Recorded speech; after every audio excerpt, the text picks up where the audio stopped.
Yesus, terima kasih Tuhan, Kau sudah memberi kesempatan kepada kami Tuhan untuk bisa beribadah kepadamu. Tuhan, biarlah setiap pujian penyembahan kami dapat berkenan di hati Tuhan. Terima kasih Tuhan, semuanya ini kami serahkan dalam tangan kuasa Tuhan, hanya dalam nama Tuhan Yesus. Haleluya, amin. Kita tahu bahwa saat ini kita sedang mengalami pencobaan, tapi kita percaya bahwa kita punya Tuhan yang selalu memberikan kita kekuatan, amin, yang selalu memberikan sukacita. Yang percaya, berikan kemuliaan kepada Tuhan.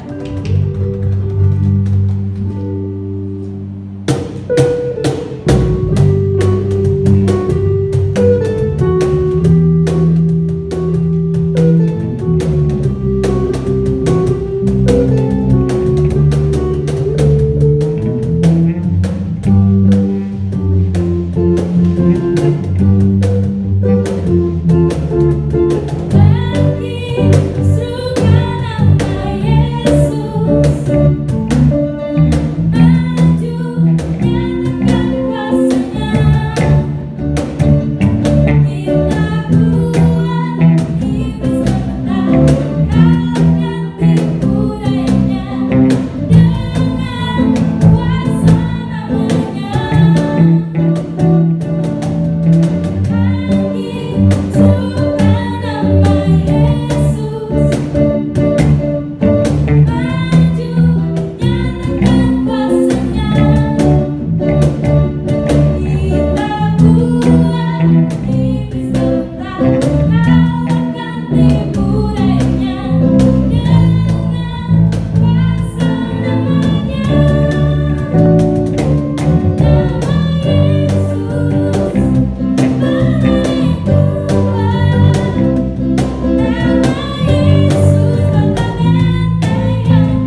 muda dimanapun kalian berada saat ini, saya percaya kita semua sudah siap untuk mendengarkan firman Tuhan.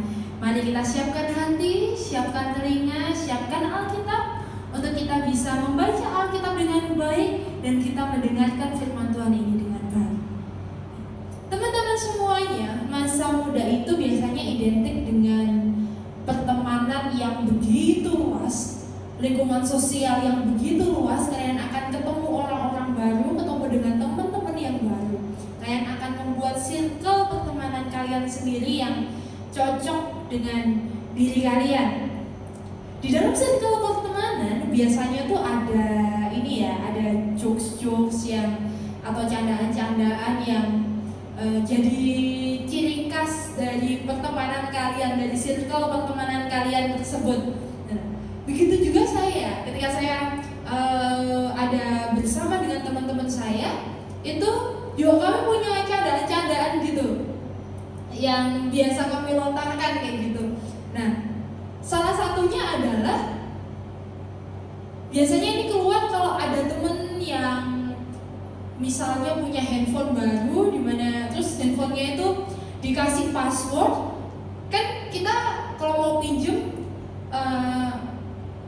gak bisa buka handphonenya. Maksudnya ini gimana sih cara bukanya?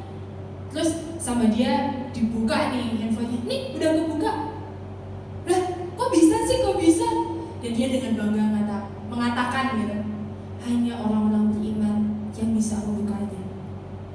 Terus kalau seandainya nih kayak begini juga sering muncul, kalau seandainya kita sama teman-teman mau buka pintu atau kayak gimana, pintunya tuh sulit dibuka. Terus dia sendiri yang bisa buka. Terus dia juga akan bilang, hanya orang-orang beriman yang bisa membukanya.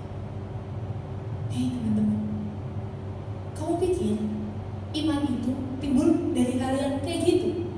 No! Iman gak timbul dari hal-hal yang sepele kayak gitu. Iman itu gak timbul cuma dari kamu bisa buka handphone temenmu pakai fingerprint. No. Atau iman itu gak timbul cuma gara-gara kamu bisa melakukan sesuatu yang tidak bisa teman-temanmu lakukan. Tapi iman itu timbul dari pendengaran akan firman Tuhan. Jadi kita baca sama-sama di Roma pasal yang ke-10 ayat yang ke-17. Saya akan bacakan untuk kalian semuanya. Roma 10 ayat yang ke-17. Jadi iman timbul dari pendengaran, dan pendengaran oleh firman Kristus. Teman-teman, kitab ini ditulis oleh seorang rasul yang besar, yaitu Rasul Paulus kepada jemaat yang ada di Roma. Nah, jemaat yang ada di Roma ini terdiri dari orang-orang Yahudi dan Yunani. Cuma permasalahannya adalah di dalam jemaat itu banyak orang-orang Yahudi yang merasa dia itu superior banget, yang merasa bahwa lebih baik dibandingkan dengan orang-orang yang bukan Yahudi atau orang-orang Yunani. Jadi mereka tuh merasa yang paling hebat. Salah satu alasan mereka merasa paling hebat adalah karena mereka memiliki hukum Taurat.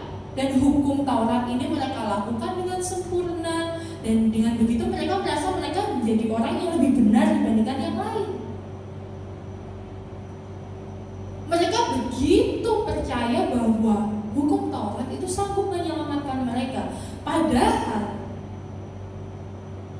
Paulus begitu ingin menegaskan kepada jemaat yang ada di Roma bahwa Tuhan tidak pernah membedakan orang Yahudi ataupun orang Yunani. Bagi Tuhan semuanya sama. Mereka sama-sama berharga, mereka sama-sama mulia, dan Tuhan tidak peduli mereka itu Yahudi atau Yunani. Tuhan tetap mau menyelamatkan mereka. Apa yang dilakukan orang-orang Yahudi dengan hukum Tauratnya ternyata itu tidak bisa menyelamatkan. Kita pun yang mungkin kita berpikir, oh ya, dengan aku pelayanan, dengan aku berbuat baik, dengan aku tidak nakal, dengan aku melakukan banyak-banyak sedekah, aku bisa selamat. Tapi ternyata hal itu tidak bisa menyelamatkan kita. Yang bisa menyelamatkan kita adalah iman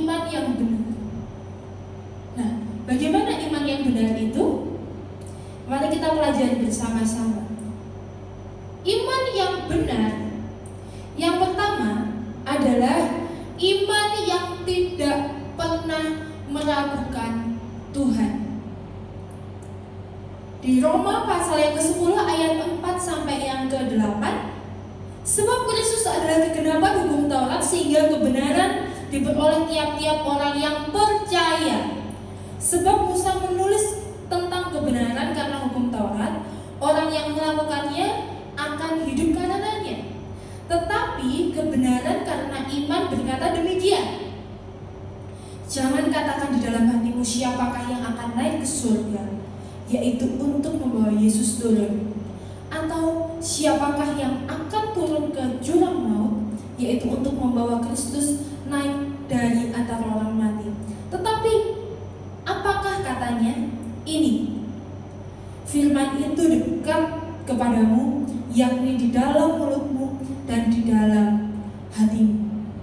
Jadi teman-teman, iman yang benar, iman yang tidak ragu-ragu akan Tuhan, itu adalah ketika kita betul-betul percaya, kita tidak pernah meragukan bahwa Yesus itu memang berasal dari surga. Dia memang orang pribadi yang diutus Allah datang ke dunia untuk menyelamatkan manusia.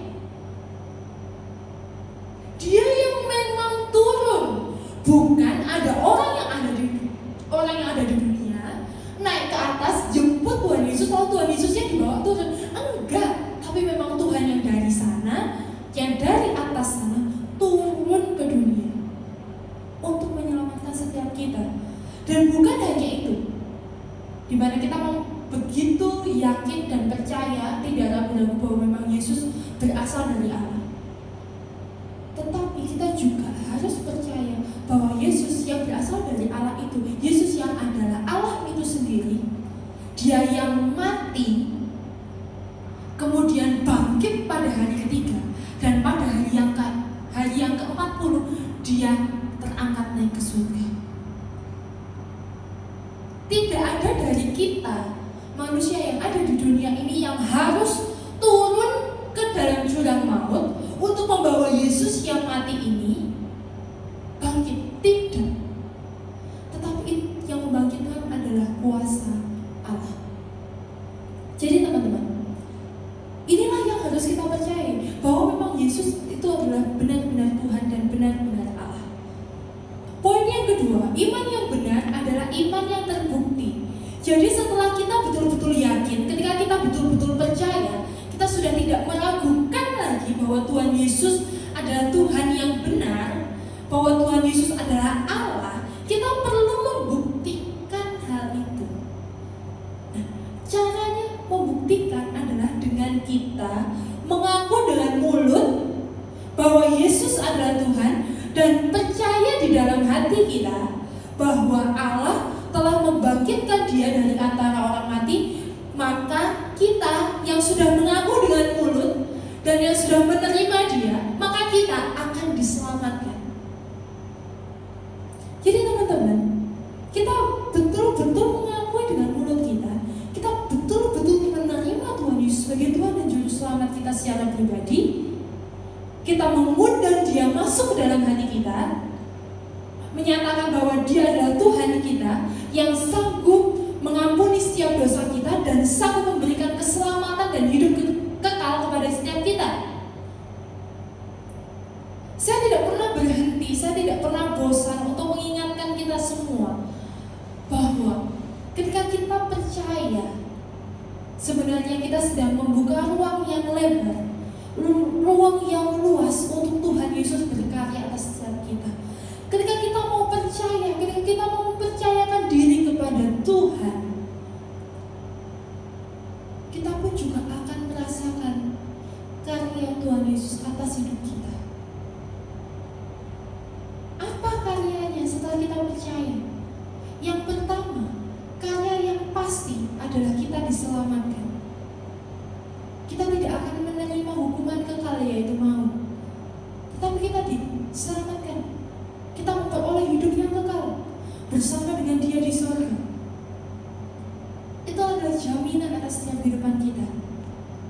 Dan yang kedua, karyanya yang bisa kita buah dari iman yang benar itu adalah kita memperoleh pembelaan. Karena Alkitab berkata dengan sangat jelas di ayat yang ke-11, karena kitab suci berkata, barang siapa yang percaya kepada Dia tidak akan dipermalukan. Kita memperoleh pembelaan dari Tuhan. Dunia, teman-temanmu itu bisa ngomong kamu gak berharga.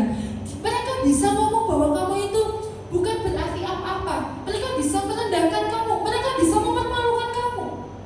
Yang akhirnya itu bisa jadi sebuah pola pikir yang negatif, dan akhirnya kamu menganggap bahwa ya memang aku ini tidak berharga, ya memang aku ini tidak berarti apa-apa. Hei, hari ini mari kita tahu satu kebenaran, bahwa Tuhan tidak akan pernah mempermalukan kamu. Dia membela hidupmu karena kamu berharga di matanya. Ini adalah salah satu efek kalau kita memiliki iman yang benar. Kita memperoleh hidup yang kekal, dan kita memperoleh pembelaan dari Tuhan. Yang ketiga, iman yang benar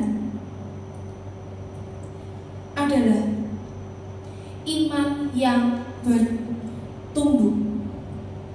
Jadi teman-teman, setelah kita memutuskan untuk menerima Tuhan Yesus, kita tidak berhenti di situ.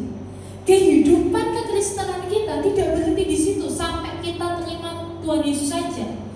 Tetapi iman ini harus terus dibangun supaya dia akan terus bertumbuh dari hari ke hari.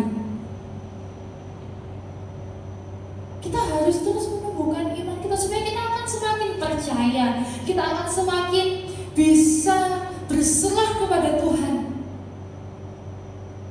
Ini yang harus kita pakai, teman-teman. Kita harus terus bertumbuh di dalam Tuhan. Nah, gimana cara kita menumbuhkan iman kita? Bagaimana kita bisa membangun iman kita?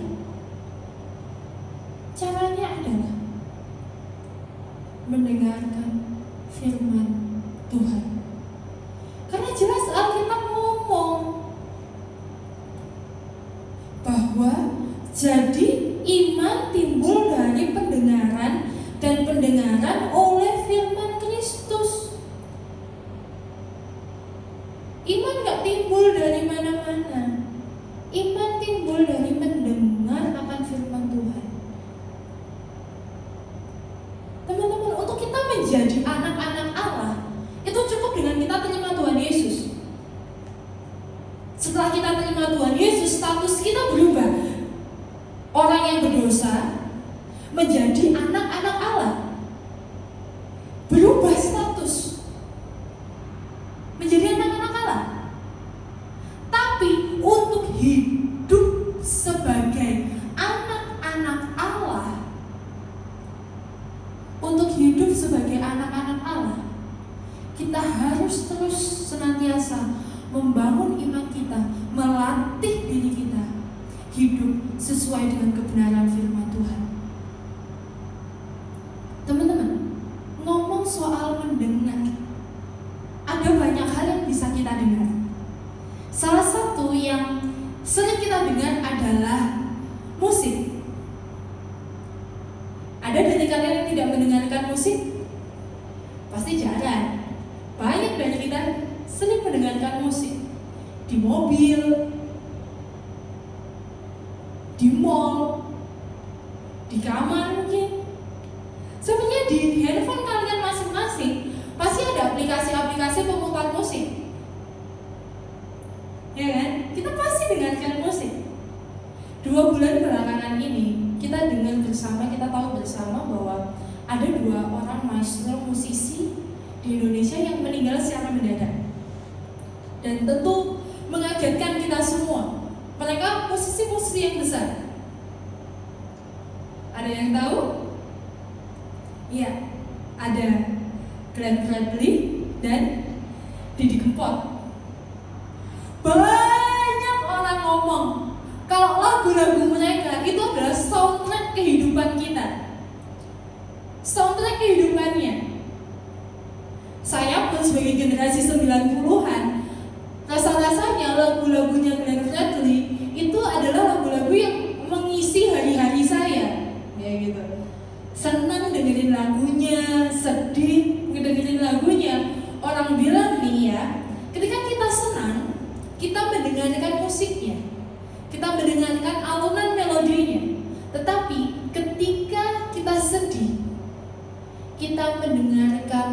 liriknya, kita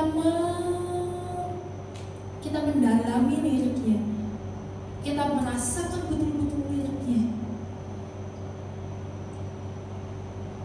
Ketika kita mendengarkan sebuah musik, kita mendengarkan sebuah lagu, kalau lagu itu pas gitu di hati kita, rasanya ada sesuatu yang bisa menggambarkan kondisi hati kita, betul?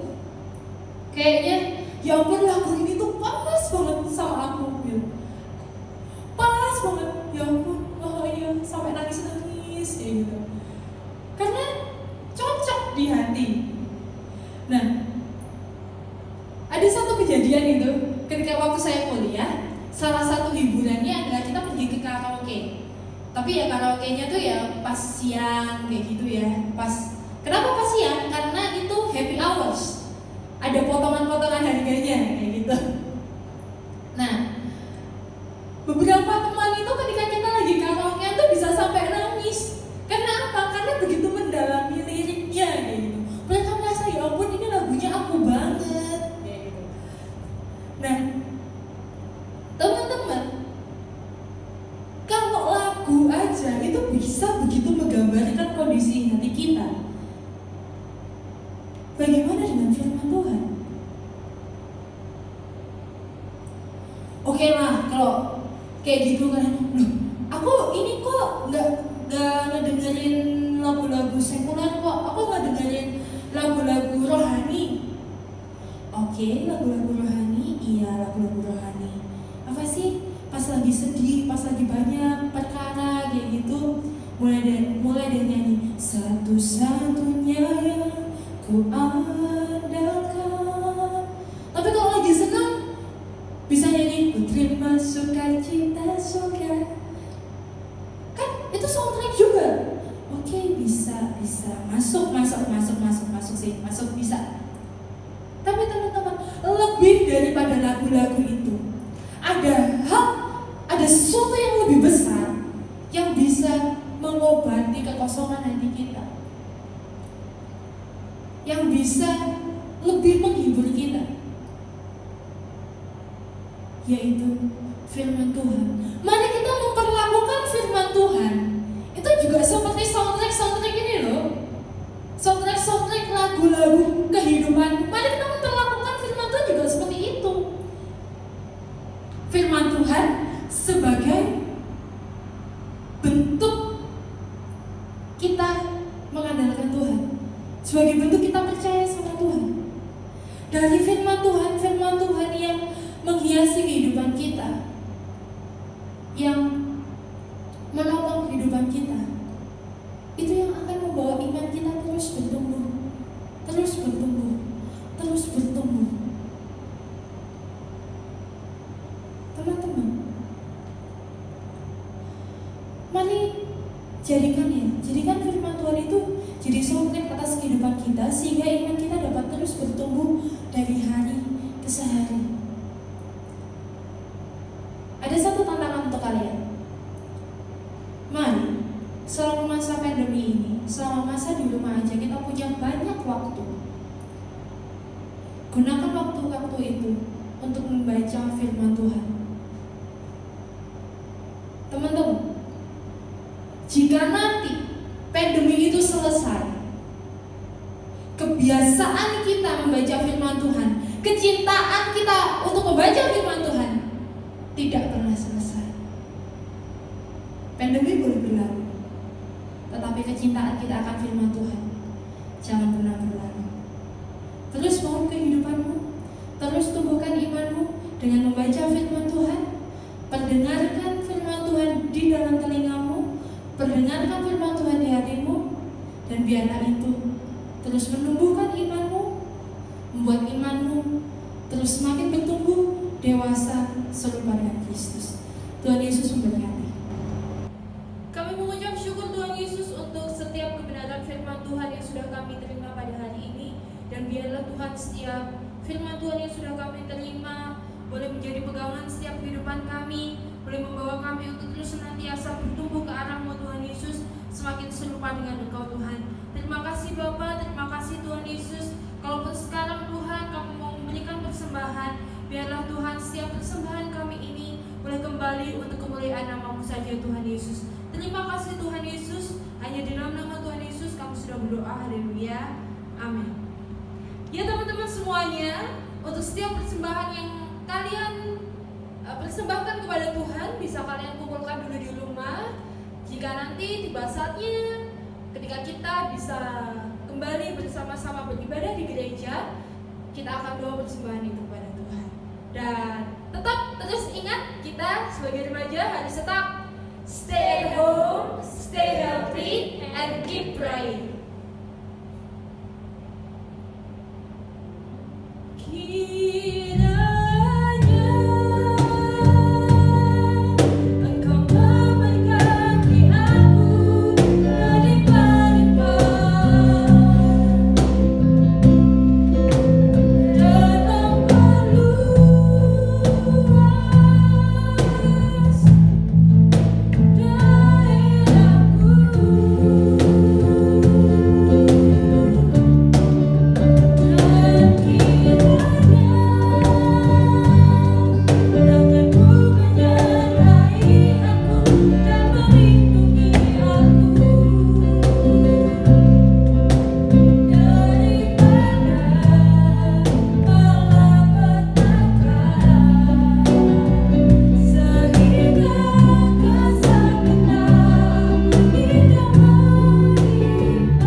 Menjadi penguat di dalam kehidupan kami, jadi pegangan dalam kehidupan kami, dan semakin membawa kami untuk terus senantiasa bertumbuh di dalam Tuhan Yesus. Terima kasih Tuhan Yesus, terima kasih Bapa. Kami serahkan Tuhan setiap kehidupan kami ke dalam tangan kuasa-Mu. Biarlah Engkau yang akan terus menyertai kami, biarlah Engkau yang akan terus memberkati setiap kami. Kami terima berkat yang daripada-Mu Tuhan Yesus. Hanya di dalam nama Tuhan Yesus kami sudah berdoa. Haleluya. Amin.